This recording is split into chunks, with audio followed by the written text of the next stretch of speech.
sometimes we as artists, we think that maybe if we add some crazy dynamic lighting or some crazy materials, it's actually going to enhance our concept or design. But a lot of the times it actually can work against you. My name is Vega, and I've been working as a senior environment concept artist for over a decade. And this clip is from actually one of our one-on-one mentorships that I run for 90 days. And in this video, I'm going to cover mainly two things. And one of them is how you can actually choose the right lighting when you do especially call out design concepts. And the other one is when you go into photobashing, how you can match your lighting with your references before you even start compositing your image. So let's check it out. As you can see in all of these pictures, they all have sunlight, like very hard light. But in my picture, I just use cloudy HDRI. Does it matter, or should I change to a very hard sunlight? I don't think it's either or. The problem is that if you go with this, like a more diffuse lighting, it's a little bit easier to see the concept as a whole, right? And not be distracted by lighting and all this stuff, right? And so if it doesn't create the concept like too flat, because sometimes this type of lighting makes the concept too flat, that's kind of hard to sometimes tell. Then I'll add a little bit of direct light.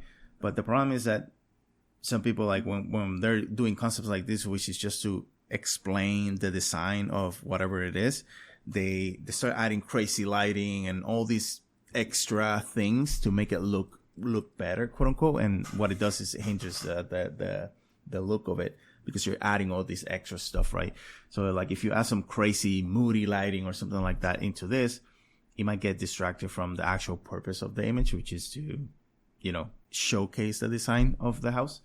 And so, yes, you can do it, but just be careful that it doesn't become distracting.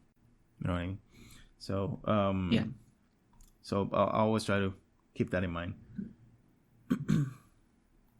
But for sure, you can experiment with it, right? Like I wouldn't do stuff like this, right? So, see how this, like all these crazy shadows and all this on an image like that, right? On a keyframe or in a mood painting or a final painting, yes, you can do that. But for a call out concept, I wouldn't.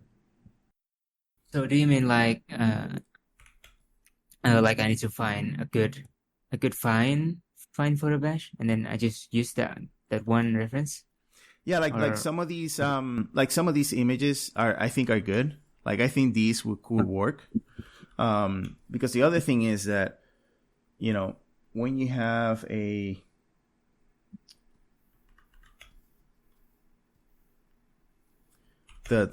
other main thing about photobashing is that you have to match as much as possible the lighting. And so if these images have a really strong light, but then your render doesn't, then they're going to look a little bit mismatched. So I'll probably do this. I'll probably spend some time first trying to gather as many good images that I can find with the stuff that I'm gonna put in, right? Whether vines, flowers, whatever. And I'll have a look at them in PureRef, right? I'll gather them all up in PureRef so I can look at them all at the same time. And I'll start evaluating, okay, what's the lighting on each of these images, right? Try to evaluate, okay, these images have really strong light. These images have more diffuse light. Which direction of the lighting, all of that, right? And so I'll start curating those images to see which ones will fit better. And let's say, for example, that you end up with more of them being like a direct sort of lighting. Then you can go back to your render and maybe add like a little bit of a direct light just so you can match a little bit of the lighting. And then make that render again. And now you can use those images a little bit easier. So you don't have to match the lighting to your render from the image, because that's a little bit harder. And so that way you already have your library already here, and you can just start posting. So I'll grab one image, use it as much as I can, right? So be careful about making it larger or smaller, right? Rotating, because then now the lighting on the image changes the direction, so it doesn't match your render, right? So try to keep the same direction on as much as possible. And you can add shadows and stuff like that later, right? But try to do less of that as much as possible, right? So like, some of these some of these will be in shadow, right? Because they're underneath the thing, right? If there's lighting coming from the left, like all this will be, you know, in shadow.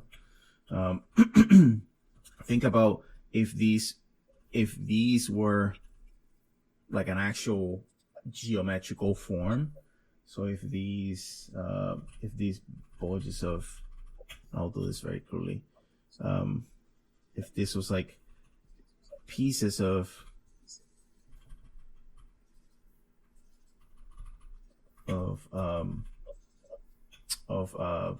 let's say like spheres, right? Like I want to make sure that when I light these,